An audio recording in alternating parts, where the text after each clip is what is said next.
Radio 13 Deportes presenta Editorial, un punto de vista con Salvador Aguilera.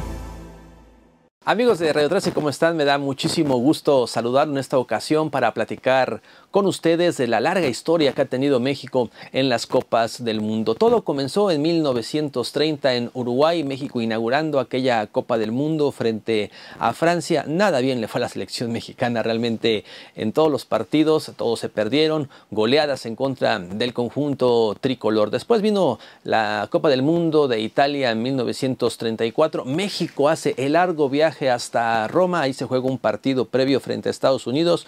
México lo pierde, no puede jugar esa Copa del Mundo y hay que emprender el viaje de regreso en barco, desilusionados todos porque no se tuvo esa participación mundialista, como tampoco se tuvo en Francia 1938. Se retomó la participación de México en los mundiales hasta 1950 en Brasil. Nada bueno los resultados, puras derrotas. Para algunos se ganaba muchísimo en experiencia, pero ¿qué pasaba? ¿Por qué no llegaba la victoria? Vino el Mundial de Suiza en 1954 y la misma historia. Otra vez México sufriendo puras derrotas, hasta que llegó 1958 y en Suecia México consigue su primer punto en una Copa del Mundo, en un partido frente a País de Gales, gracias a un gol de Belmonte. Ahí se escribió una historia importante, se ganaba el primer punto, pero todavía no se ganaba un solo partido de Copa del Mundo hasta que llegó Chile 1962. Entonces ahí México empieza a componer un poco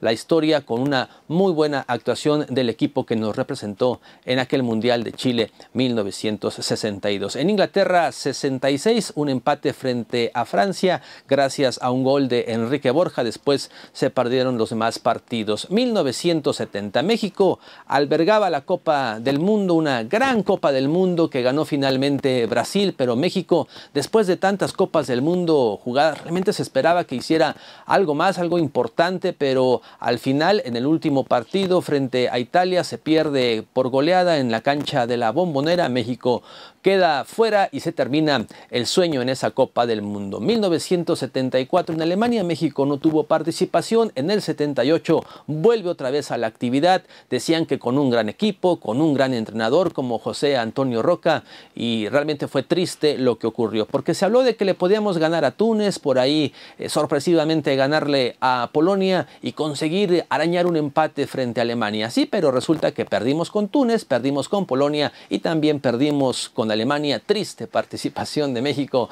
en Argentina 1978. 1982 no llegó esa Copa del Mundo para México porque se queda fuera de esa participación mundialista y se retoma hasta 1986 cuando México vuelve a ser sede de la Copa del Mundo. Claro, México tenía que aprender del pasado, se buscó una gran preparación para el equipo, pero comenzó un mal terrible para el fútbol mexicano. Los penaltis, México queda fuera de ese mundial frente a Alemania precisamente en la serie de penaltis. Llegó 1990, un capítulo realmente negro, triste para el fútbol mexicano, quedan fuera por aquel asunto de los cachirules. México no va a Italia 1990. Llegó a Estados Unidos 94 con Miguel Mejía Barón en la dirección técnica. Parecía que empezaba una nueva era para el fútbol mexicano, pero tristemente otra vez apareció ese fantasma llamado la serie de penaltis y México queda fuera frente a Bulgaria. Llegó 1998, para algunos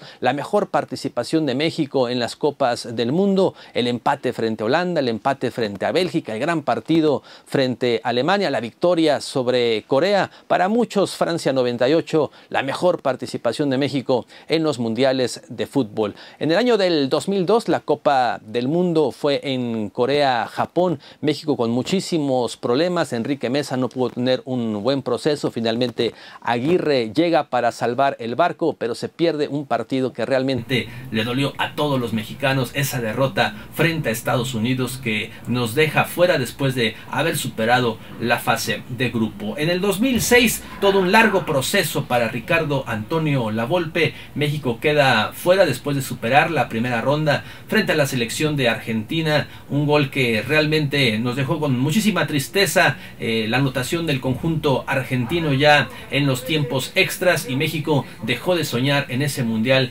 del 2006. ¿Qué le depara a México para la siguiente Copa del Mundo, Sudáfrica 2010? Esperemos que la historia cambie y que México ahora sí pueda ser el Mundial más exitoso de su historia. Yo soy Salvador Aguilera y quiero invitarlos a que visiten el blog de mi compañero José Luis Arévalo, .radio13.com.mx, para recibir sus sugerencias y comentarios. Hasta la próxima.